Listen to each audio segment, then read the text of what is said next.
Guys, welcome to my YouTube channel. And today we're going to be talking about my experience dealing with fibroids and my pregnancy journey. So sit back, this is about to be a very vulnerable video.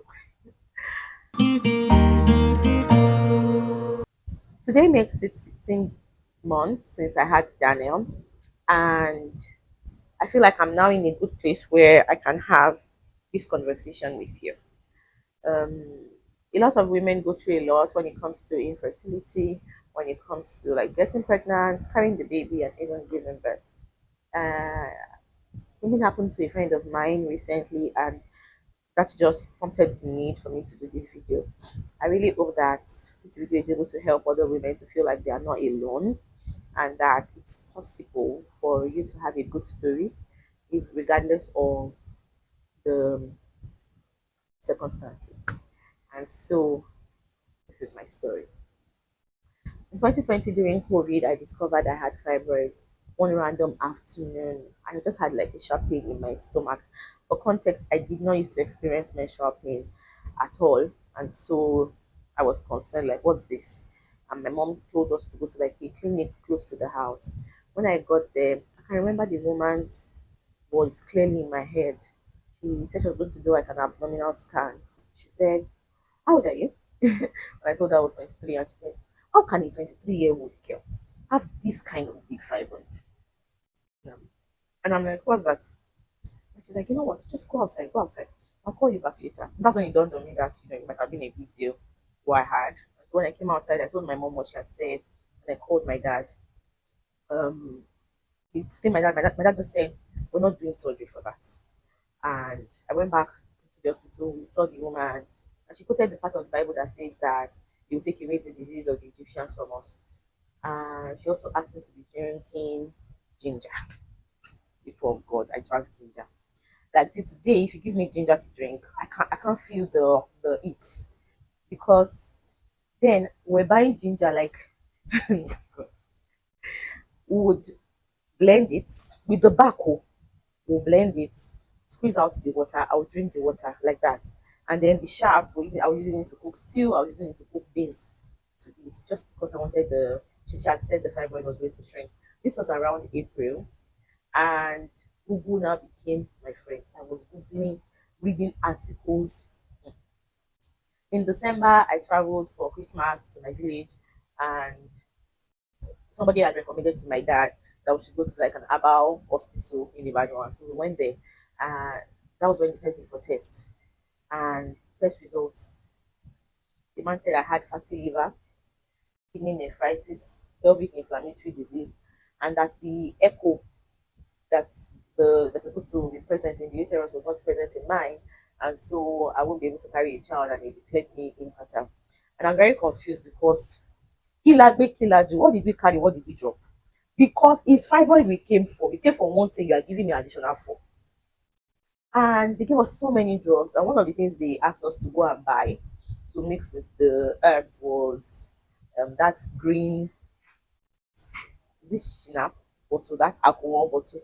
And that was where I drew the line. I told my father, I said, "Daddy, I die, I die. I've not drunk alcohol before, and I'm not going to use fibroid as a reason to drink alcohol, so it's not going to happen." And that was how I didn't take the drugs that we spent so much money on.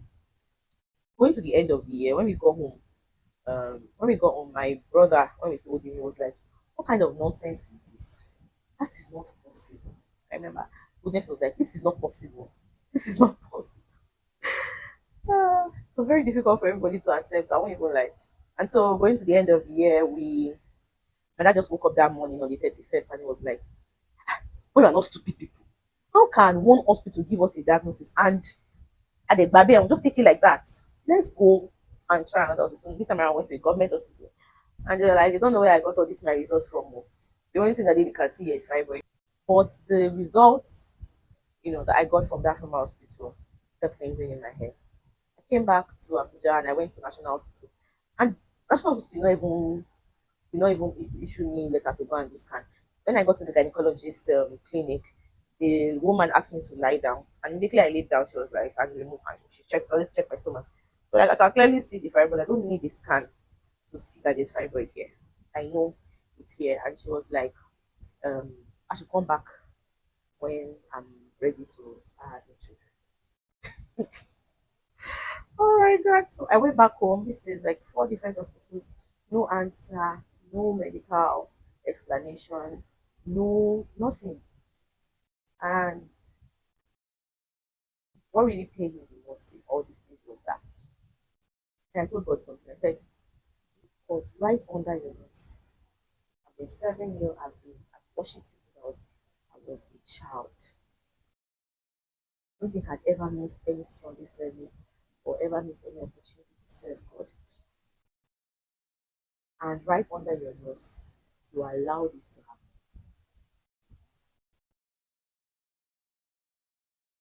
It was not it was not an easy time at all. It wasn't easy at all. And at some point I started asking myself, am I entitled? The entitlement that is in God, do I deserve to have a good life because I'm serving God? These questions kept on bothering me, kept on lingering in my head, and I did not get answers. So it even went beyond fibroid, it went to the point of engagement. So this God that I'm serving, it's possible for me to ask him for something and he wouldn't do it and nobody would question me. Nobody, like if somebody asks me to do an assignment in school and I don't do it, and then you feel get I don't get a mark for it. But this one, nobody is marking God. And so I felt very vulnerable, very felt like I was nothing in front of him because regardless of the outcome of my life, it wasn't going to change who it was. So as the year kept on, as 2021 kept on unfolding, I came across how a sermon that explained that we are actually just dust. And what makes us so unique is the breath of God in us. And if we think that we are something without the breath of God, then that's when we begin to fail. I began to realize that it's only with God that I'm actually something. And I can remember for like 5 months, the only prayer point I was praying was for God to have mercy on me. I was just asking for his mercy, show me mercy, because he has said he would show mercy on me, he would show mercy. So that I'm one of those people that he would choose to show his mercy. And I think that was where I really understood what it meant to surrender one's life to God, regardless of the outcome. The Bible says God can separate us from the love of God. And even in those times, it was very difficult to confess. But I kept on saying it. Sometimes I believed it, sometimes I didn't. And so my husband, my present husband now, my husband, my present husband, you know, so I started dating my husband, Shasha. I think the conversation about how I met my husband, or we'll do it for another video. I met my husband, we started dating, and we got married 2 months after the wedding. My own father was the one that was asking me, Alpha. I said, the Alpha what? He said, Oyunko. I'm like, because we all knew I had an issue, right? And so everybody was tense. Even during the wedding, everybody was tense. Like this was the people that knew my family members. They were all tense, like this journey that Tommy is going into, you know, how is she going to cope? How is she going to my younger sister was so scared for me. And she was always praying. Oh no, Grace prayed for me. Grace prayed for me. She prayed for me. Prayed for me. And there was one time Grace told me, the thyroid is gone. People might still see it with their physical eyes, but it has no impact on you. And in these times when my faith failed me, people around me, their faith held me up. And so on the third month, I was on a work trip. And and the thing is, my period doesn't take time, even if it's not accurate. It's about 2 days before or 2 days after, that kind of thing. But this has gone for about 2 weeks and I've not seen my period. I started laughing at myself. I said, my dear, you are pregnant. My dear, pregnancy have entered this thing. And I stood in front of the mirror of the bedroom that day and I said, "You told me, if truly you are pregnant, if truly God has shown me mercy and I am pregnant. I said, devil, you have made a mistake. Truly, you have made a mistake because what you would have done is to help us so that this pregnancy will not come. At this point now, what you say? Because if truly I'm pregnant, whether I'm having or you, there's nothing you are going to do about it. I don't know where that faith came from, but I was talking as if the devil was here with me. I said, you are failed though. Ah, you did not try. I was thinking that you will keep me for about 6 months, 1 year before the pregnancy entered. But look, only the one day, by. Oh, you do not have work anymore. I don't even know whether I triggered something in. I don't even understand this because when I came back to Nigeria and it wasn't even up to 1 week, I started bleeding. And because of how serious I thought my case was, immediately we ran to the other specialists. I'm like, I'm going to go to the best hospital in Abuja that I can afford right now. So went to the other specialist. And first off, the man that was there was asking me when did I see my last period, and I told him which was about like 7 weeks ago. So, and he was like, it's not possible for us to know whether you're pregnant or not. I said, Uncle, I've done urine test at home. And this urine test, the second line is faint. He was like, okay, she's not sure the blood. Like, what should have been anyhow? He just said he was going to do abdominal scan. This same abdominal scan. For every of the scans I've had after that woman, I cried. And I'm like, this is going to be the first scan I would do and get a good news. Because this man did not allow God to use him. Because when he did this scan, he was like, I can see one very small sac, but the fibroid is overshadowing it, and that's why you're bleeding. And now I tell me something called false pregnancy. I said, oh God, this thing you're talking. Me, I know I'm pregnant. And so he sent me for blood test. I did the blood test, and the nurse that she knows the lab babe that took the sample. She came and told me, congratulations, you're pregnant. I said, you got a winning here. You got a failing here. That's what we want. That's what we're talking about. I know. So that, thank you. She's going to see me for antenatal. I said, I'm not coming for antenatal into hospital. The doctor does not believe me. And so I went back home because I felt like other specialists was in the hospital. And the experience I had in that hospital, it wasn't good. You know, from one of the matrons telling me, oh, your husband has done his work, it's now your turn for you to do your own. To a doctor telling me, um, who do I think I am? So I've gotten pregnant when I knew I had fibroids. What I should have done was to take out the fibroid. Hey, so what's going to happen now is that I'll allow this pregnancy to come down. Then I'll now do something to take out the fibroid. Then I can be talking about having a healthy pregnancy. That even if I carry this pregnancy to term, it's going to come with a lot of pain and I would never remain the same. And I'll spend a lot of time in the hospital. I say, wow. And I'm like, is it not possible for me to have or like a healthy baby, not spend a lot of time in the hospital? Because and so they gave me drugs. I went home, I was taking the drugs. For context, I wasn't bleeding blood. What was coming out was in tissue form, and that was what kept everybody worried. I went for a birthday party, one of my boss's son. And in that birthday party, that was the first time I had a gush of blood from that one. She sent me to the hospital, and that was when I met Dr. Okoye, psychiatrist hospital. When I met, first of all, when I was on my way, I called the reception and I'm like, I'm bleeding. And she was like, okay, are you coming? Then I'm coming. And she called me. I was even angry at first because she rushed to go and call the doctor back who was about to leave. She called me back to say, the doctor was about to leave, but he's waiting for you. Have you registered for antenatal? I said, no. She was like, am I a patient in the hospital? I said, I think so. I think I'd gone there once about 2, 3 years ago for malaria drug. And yeah, I should come. So the fact that the doctor waited for me, that was the first experience I was even having. You know, that somebody really cared about me. When I got to the hospital, I first spent the first 10, 15 minutes there crying. I was just crying. I was just crying. And Dr. Quinn now told me, he said, I've been a gynecologist for the past 25 years. I would check you. If this baby is not going to stay, I will let you know. But I want to promise you that I will do everything within my power with the help of God to make sure you have a healthy baby. That was so reassuring. And so I got on the table. There was a television that was supposed to. I told them to off it. I don't want to see it.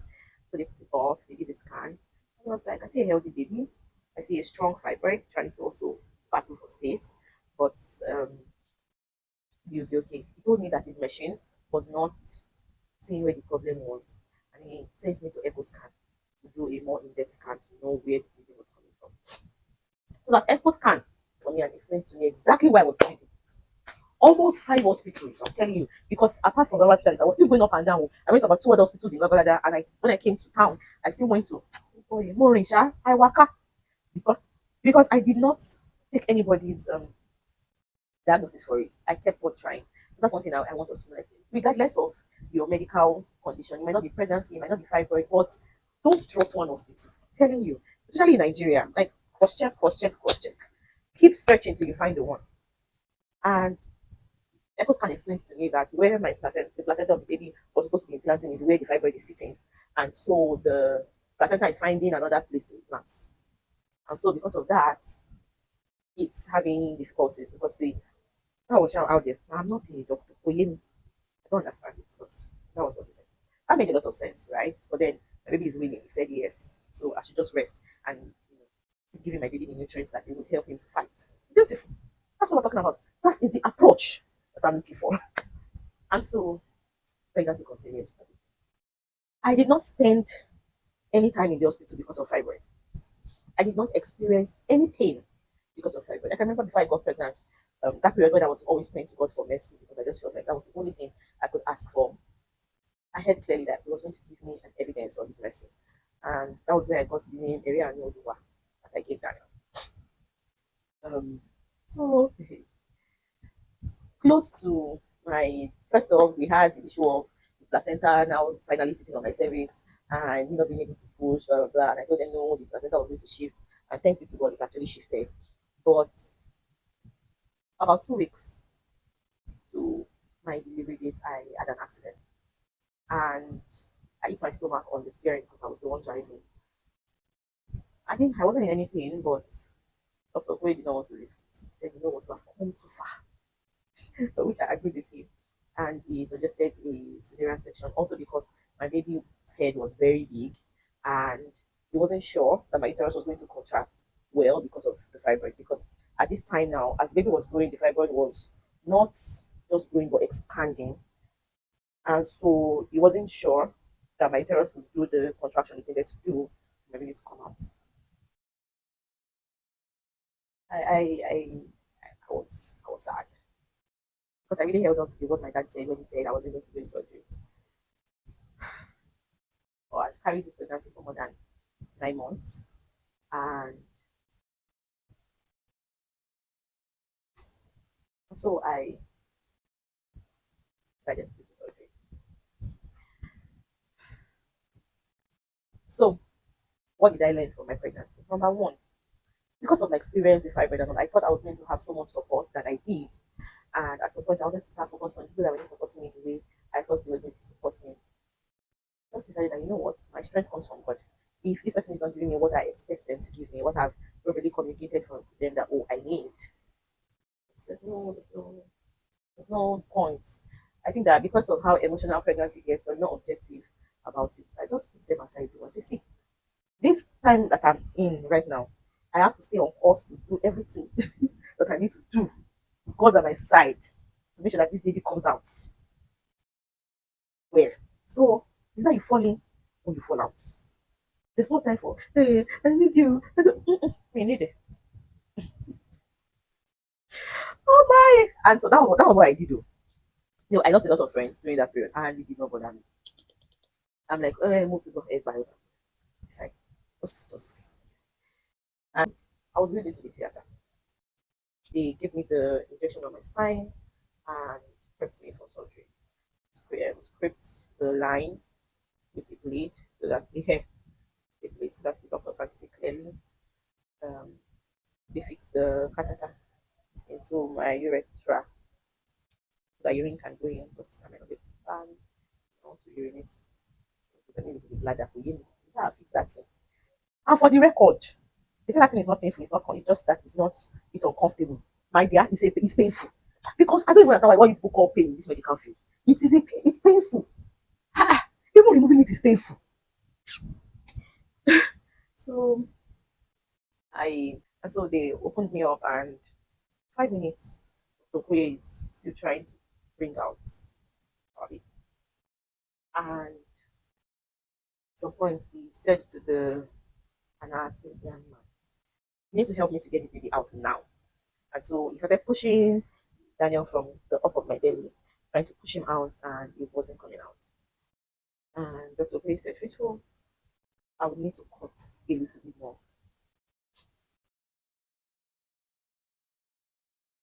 And he did cut a little bit more, just for a baby to come out. When baby came out, he said, "I can see the fibroid. It's too big for us to operate in one surgery. So we're going to close you up." And so he stitched me back up. Yeah, fibroid is still there. Stitched me back up and transferred me to the people who are bringing me back into the ward for recovery. That was how I had my baby boy. Healing from that was so painful because there's the physical healing and also like the emotional healing. Because at some point I started asking myself, why did I have to put my body through that amount of pain? I remember on the seventh day after I gave birth, I called Dr. Korea to Dr. Korea in so much pain. But one thing I'm sure of, because I'm so grateful, that I went through all this pain and I have a result. I have an evidence of God's mercy. And so it's so important that you have somebody to advocate for you. Most importantly, it's that you have your own personal convictions, that you know what God says about you, regardless of what it looks like. But you're sure deep inside of it that He has you in mind. And that you do not focus on the wrong things, things that would not matter. I had friends who picked up fights with me during those periods. I really did not care. Because what I was going through was way bigger. Uh, and it just reiterates the fact that it's so important that we show people grace. Because you have no idea what they are going through. As Christians, Christianity is not just about going to church, lifting up holy hands. How do we treat people? You give them a piece of Jesus each time you meet them. Because people are going through, like I remember that time when I'm going home, then before I go married, don't look at them, I'm like, so all of what are wearing clothes like this, we have one thing we are dealing with. It just dawned on me because I was really going through my day with fibroid. For anybody who is pregnant, who is waiting upon the Lord for a child, or who has lost a child, or you know, regardless of the position you are in, even when it comes to our reproductive system as women, three things I'll say. Number one, God is the one who created your body. He is in charge. He is always in charge. Two, do your research. Don't take one answer. Do your research. Read research papers. Read articles. Listen to people's stories. You pick one or two. Remove the negative ones. Focus on the good. Three, don't stop until you get the hospital that aligns with your values, that aligns with where you're at, that aligns with your convictions. Until you get that hospital, keep searching. And most importantly, I beg you, marry a supportive spouse, marry a kind man. Because in all these things that I've shared, my husband was not patient with me or supporting me all through the way and taking it as our pregnancy. What if I would be where I am today? God is always present in our lives, regardless of the outcome. He is God. But He loves you so much that He would want to showcase His glory in your life. Be rest assured, everything He's doing is in your favor. Yeah. And so thank you so much for if you watched to the end, because I know it's going to be a very long video. Thank you so much for listening. I hope you're able to pick one or two, and I'll see you again. Please do well to like, share, comment, share to your other female friends. I'm sure you'll be able to pick one or two. Yeah. Love you. Bye. Thanks for watching.